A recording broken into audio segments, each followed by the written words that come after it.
মুসলমান বাচ্চাদেরকে শিক্ষা দেন। রাসূলুল্লাহ যেটা বলতে বলতে চলে এলাম, হুজুরের জুতা মুবারকের সাথে নবী পাকের নালায়েন পাকের সাথে সম্পর্ক করিয়ে দেন আপনাদের বাচ্চাদের। আল্লাহর কসম, আপনার সন্তান মৃত্যু পর্যন্ত গোমরা হয়ে যাবে না। কেন? রাসূলুল্লাহর জুতা মুবারকের সদকায়। জোরে বলে নবী পাকের নালায়েন পাক, হুজুরের জুতা মুবারককে বলা হয় নালায়েন পাক, নাল শরীফ, নাল পাক ওই নবীজির নালায়েন পাকের জুতা মুবারকের, নবী পাকের জুতো মুবারকের ওসিলায় আপনার সন্তান মৃত্যু পর্যন্ত রাস্তা হারিয়ে ফেলবে না। জোরে বলে, আরো জোরে বলে। তো আস্তে আস্তে পড়ছিলাম, আর মুফতি আজম হুজুরও লিখেছেন, নাল শরীফের নকশা কিতাব লিখেছেন, সেই কিতাবে হুজুরও লিখেছেন, বড় বড় ইমামগণ মুহাদ্দিসগণ লিখেছেন। আমি আর এই নাম বলছি, বলতে গেলে দেরি হয়ে যাচ্ছে, সংক্ষিপ্ত খালি বলছি। ইমামগণ লিখছেন, মোল্লা আলী কারি, কাজী আয়াজ, ইমাম জালালউদ্দিন সুয়ুতি, ইমাম বাইহাকি কিতাবে লিখছেন কি, যদি কারোর বাড়িতে নবী পাকের জুতা মুবারকের নকশা যদি থাকে নালায়েন পাকের, দেখবেন নেটে এই এসে দেখবেন, সার্চ করবেন পেয়ে যাবেন গুগলে। হুজুররা লিখছেন যদি বাড়িতে কারো থাকে, আল্লাহ পাক সেই বাড়িকে, পুরো ঘরওয়ালাকে বালা মুসিবত থেকে হেফাজতে রাখবেন। জোরে বলে, আরো জোরে বলেন। কোন এক ইমাম তার কোন ছাত্রকে বলেছিল যে এই ফজিলত আছে নবী পাকের জুতো মুবারক। সেই ছাত্র বাড়িতে গেছে, কোন এক ইমাম বলেছিল এবং হাতে এঁকে দিয়েছিল নকশা মুবারক, নবী পাকের জুতো মুবারক এঁকে দিয়েছিল, সে সাথে করে নিয়ে গেছে বাড়ি। হঠাৎ রাত্রিতে তার স্ত্রীর পেটে প্রচুর যন্ত্রণা হয়, পেন হয়। কি করবে এমন অবস্থায় সে কি করেছে, সেই নালায়েন পাক হুজুরের জুতা মুবারকের নকশাটা এনে তার স্ত্রীর মাথার উপরে রেখে আল্লাহর কাছে দোয়া চেয়েছে, আল্লাহ রাসূলুল্লাহ হাবিবুল্লাহ এই নালায়েন পাকের জুতা মুবারকের নকশা মুবারকের ওসিলায় আমার স্ত্রীকে ভালো করে দেন। বলার সাথে সাথে তার স্ত্রী সুস্থ হয়ে যায়। জোরে বলে সুবহানাল্লাহ, আরো জোরে বলা যাবে না সুবহানাল্লাহ। আল্লাহর কসম করে বলি, কিতাবে এসেছে, ইমামগণ লিখছেন যদি কেউ হাতে তাবিজের আকারে বানিয়ে রাখে, সেও শত্রুদের হাত থেকে, বালা মুসিবত, জেন, ইটা সিটা নানা রকম হাত থেকে, ফিতনা ফাসাদ থেকে আল্লাহ তাকে হেফাজত রাখবে। আমি মাঝে মাঝে খুব, যখন আমার যাকে মন চায়, মাঝে মাঝে আমি তাবিজের ভেতরে তাবিজ লিখে ওই নকশা মুবারক করে আমি মাঝে মাঝে দিয়ে দিই। নাই আমি সর্বপ্রথম কথা, আমি তো তাবিজ দিই না, আমি দিই না। আপনি দেখবেন কখনো যদি ট্রাই করে দেখবেন আমি দিই না। খুব জোর করে ধরলে একটু হয়। যাই হোক, ওই নকশা মুবারক যেটা আমার বলার উদ্দেশ্য, এটা হচ্ছে নবী পাকের নকশা মুবারক, নালায়েন পাক। মুসলমান সেই জুতা মুবারকের সাথে যদি নবী পাকের সম্পর্ক রাখেন, নাজাত পেয়ে যাবে। বাকি তো পুরো রাসূলুল্লাহ তো আছেন, হুজুরের উপর দরুদ সালাম আছে, আরো কিছু আছে, সব বলছি না, অত উপরে যাব না, নিচে যাব, একদম নিচে। রাসূলের পাকের উপরে যাচ্ছি না, উপরের দিকগুলো আলোচনা করছি না, ওদিকে যাব না। শুধুমাত্র নবী পাকের কদম মুবারকের নিচে যে জুতা মুবারক আছে, সেই জুতা মুবারকের সাথে আপনি মহব্বত রাখবেন, সম্পর্ক রাখবেন। আল্লাহর কসম, আপনার ঈমান বেঁচে যাবে।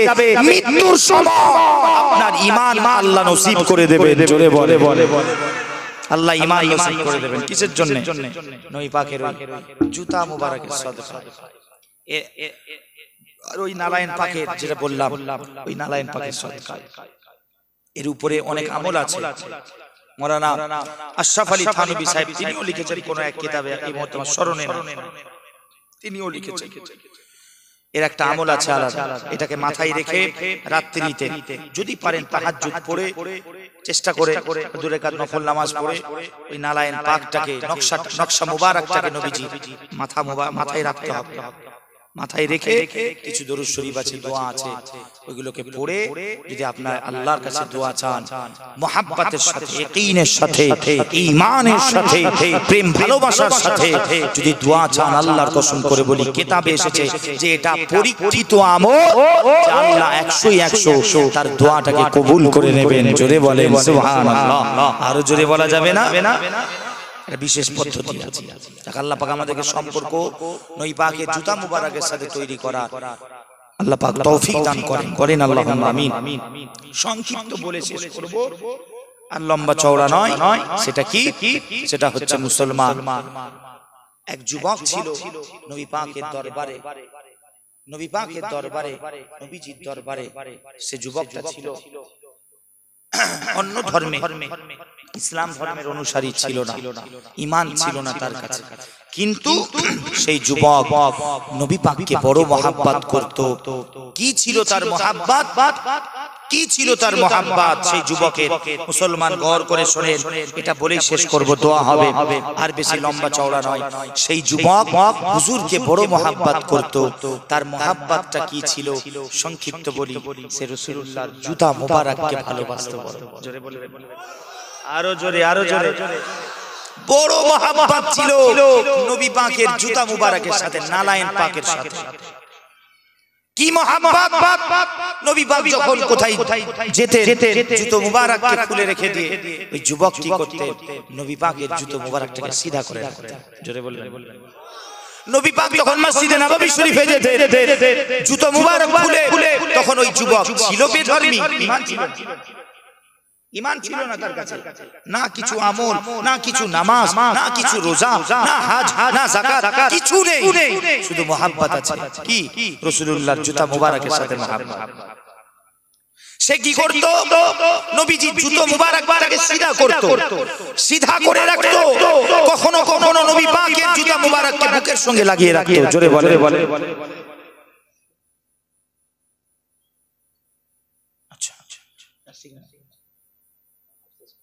আচ্ছা, শোনেন, জুতো মুবারকটাকে নবী পাকের সিধা করে রাখতো, কখনো বুকের সাথে লাগিয়ে রাখতো, কখনো মাথার উপরে তুলে নিত। এই ছিল যুবকের মহাব্বত। মুসলমান গৌর করে শোনে, সে ছিল বেধর্মী, ঈমান ছিল না। কিন্তু রাসূলুল্লাহ উপরের দিকে যাব না, একদম নিচে চলে যায়। হুজুরের কদম মুবারকের নিচে যে জুতা মুবারক ছিল, সেই জুতা মুবারকের সাথে যুবকের মহাব্বত হয়ে গিয়েছিল, প্রেম হয়ে গিয়েছিল। কেন? সে হুজুরকে বড় প্যার করত, ভালোবাসত। একদিন সেই যুবক আসে, যুবককে দেখতে পাওয়া যায়। আমার দয়ার নবী তাজদারে মদিনা, রহমতের নবী নিজেই খুঁজছেন যুবক কোথায় গেল। সেই যুবককে দেখতে পাই, কোথায় গেল, কোথায় গেল, কোথায় গেল। খুঁজতে খুঁজতে খুঁজতে খুঁজতে আল্লাহর কসম, আমার আপনার নবী, দয়ার নবী, মায়ার নবী সেই যুবকের বাড়িতে খুদ দোজাহানের বাদশা এসে হাজির হয়েছে। হাজির হয়ে দেখছেন যুবক শুয়ে আছে, মৃত্যুর সাথে লড়াই করছে, মরণের সাথে লড়াই করছে, ইয়ানি মারা যাবে, ইয়ানি আজরাইল আলাইহিস সালাম হাজির, মালাকুল মউত হাজির, জানটা কবজ করবে। এখানে আমার মনে হয় এটা কিতাবে লেখা নেই, এই যে কথাটা এবারে বলতে চলেছে এটা কিন্তু কিতাবে নেই, এটা আমার কথা, ওইজন্য আমি খুলে বলে দিচ্ছি। এবার আমার মনে হয়, আমার ব্যক্তিগত মত, আমার মনে হয় ওই যুবকের কাছে যখন মালাকুল মউত তার জানকে কবজ করতে এসেছিল, যেহেতু হুকুম আল্লাহর লেখা ছিল জান কবজ হবে, মৃত্যু হবে, কুল্লু নাফসিন যায়কাতুল মাউত, মরতেই হবে। তার জন্য যখন মালাকুল মউত এসেছে আজরাইল আলাইহিস সালাম, নিশ্চয়ই আমার মনে হয় আল্লাহ পাক বলেছিল, হে আজরাইল, মালাকুল মউত, তোমার কি জানা নাই এইটা আমার হাবিবের জুতা মুবারকের সাথে মহাব্বত করতে এই যুবক, অতএব দাঁড়িয়ে যাও, এখন জান কবজ করুনি, আগে আমার হাবিবকে আসতে দাও। জোরে বলে, আরো জোরে। হুজুর হাজির, এসে দেখছেন যুবক শুয়ে আছে, তার বাপ দাঁড়িয়ে আছে পাশে। যুবক মৃত্যুর সাথে লড়াই করছে, ইয়ানি মারা যাবে।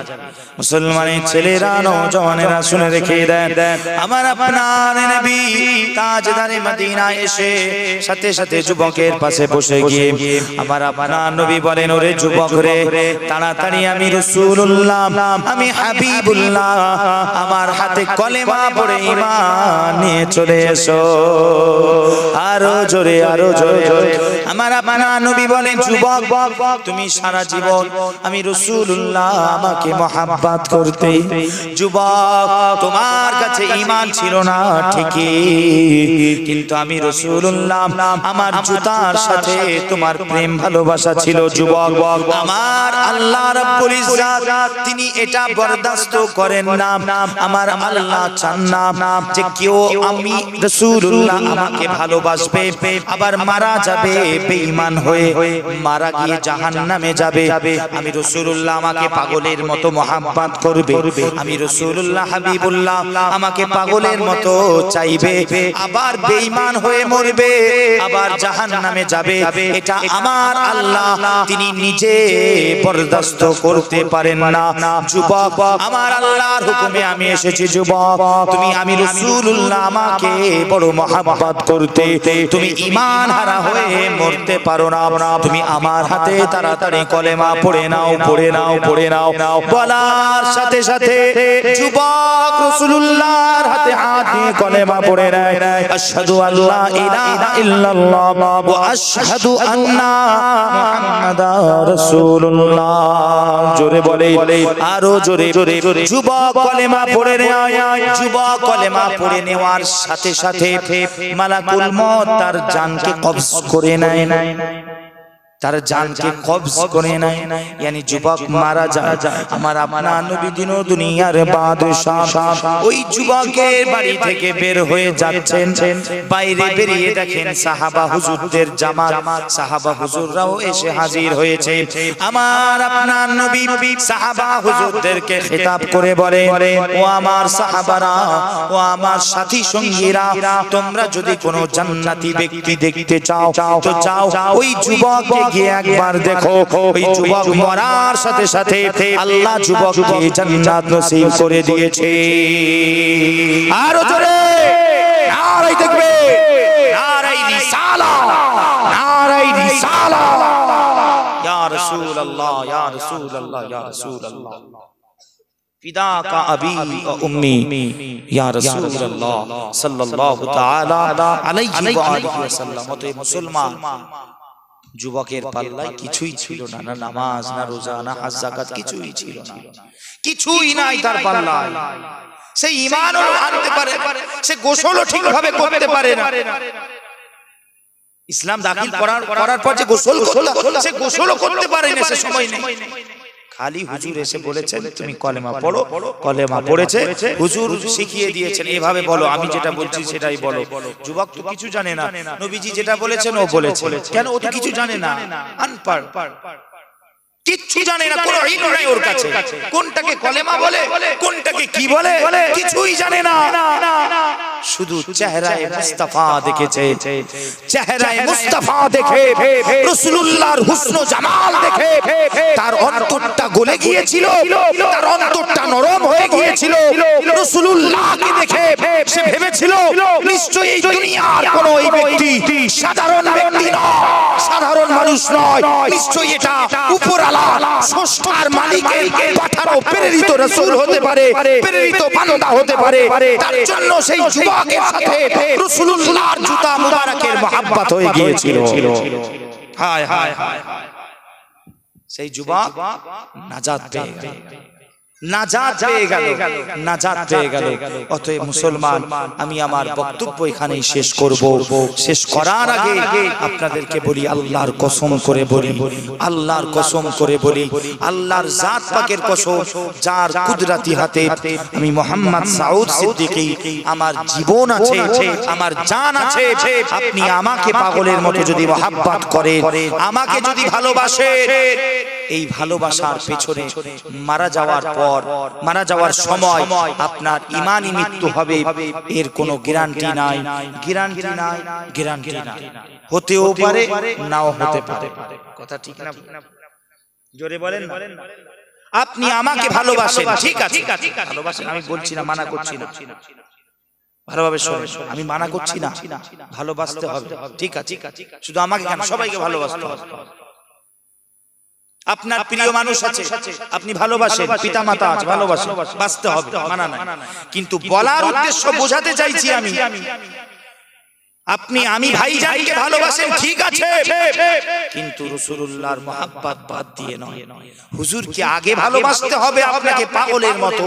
হুজুরের কদম মুবারকের নিচে আপনাকে যা কিছু আছে, শুধু আমি ভাইজান কেন, দুনিয়ার যা কিছু আছে সব থেকে আল্লাহ আল্লাহ রাসূলের পরেই যাদের দরজা, যেই পিতামাতা, সেই পিতামাতাকেও রাসূলুল্লাহর কদমে আপনাকে কুরবানি দিতে হবে, কুরবানি করতে হবে।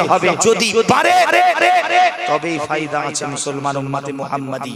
অতএব যেটা বলছিলাম, আপনি আমাকে ভালোবাসেন, মারা যাওয়ার সময়, মৃত্যুর সময় আপনার ঈমান নসিব হবে এর কোনো গ্যারান্টি নাই। হতেও পারে নাও পারে, হতেও পারে নাও পারে। কথা ঠিক না ভুল? জোরে বলে, জোরে বলে। কিন্তু মুসলমানের ছেলেরা হতেও পারে নাও পারে। আমি সাউদ সিদ্দিকী আমার সাথে যদি মহব্বত রাখে কোনো গ্যারান্টি নাই, গ্যারান্টি নাই। কিন্তু মুসলমান উম্মতে মুহাম্মাদি যেই রাসূলুল্লাহ হাবিবুল্লাহকে যদি আপনি ভালোবাসে, হুজুরের জাত পাকের সাথে যদি আপনার মহব্বত থাকে, ভালোবাসা থাকে, আল্লাহর কসম করে বলি, আল্লাহর কসম করে বলি, আল্লাহর কসম করে বলি, 100% আপনার মৃত্যুর সময় আপনার মওতটা ঈমানি মওত হবে। আরো জোরে, আপনার ঈমানি মওত হবে। আল্লাহ পাক আপনাকে ঈমান নসিব করে মওত দেবেন, মওত দেবেন, মওত দেবেন। কেন কেন কেন কেন?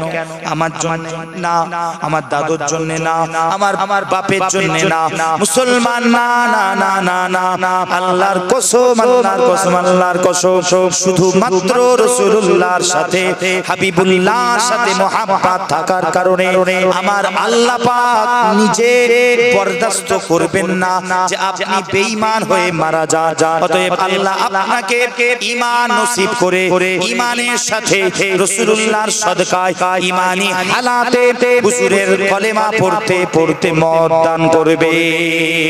আরো জোরে জোরে। অতএব মুসলমান, শেষ করব বলার উদ্দেশ্য, সেই হুজুরকে পাগলের মতো ভালোবাসো। যেখানে দেখবেন, যেই দেখবেন রাসূলুল্লাহর কথা বলছে, ছুটে যাবেন দৌড়ে। কথা ঠিক না? জোরে বলেন, কথা ঠিক না? অতএব মুসলমান হুজুরের গোলাম হয়ে যান, হুজুরের উপরে বেশি বেশি দরুদ ও সালাম পড়েন। আল্লাহ পাক আমাদের সকলকে যেন কবুল করে, বলেন আল্লাহুম্মা আমিন। আল্লাহ পাক আমাদের সকলকে বেশি বলার থেকে, বেশি শোনার থেকে আমল করার তৌফিক দান করেন। উচ্চ আওয়াজে বলেন আল্লাহুম্মা আমিন, উচ্চ আওয়াজে বলেন আল্লাহুম্মা আমিন। আল্লাহ পাক ও তার হাবিবের দরবারে আমরা দোয়া চাই, আল্লাহ পাক আমাদের সকলের অন্তরে হুজুরের মুহাব্বত, হুজুরের আহলে বাইতের মুহাব্বত আল্লাহ যেন পয়দা করে দেন। বলেন আল্লাহুম্মা আমিন। উচ্চ আওয়াজে বলা যাবে না? ثم آمين بحرمة سيد المرسلين صلى الله تعالى عليه وآله وسلم.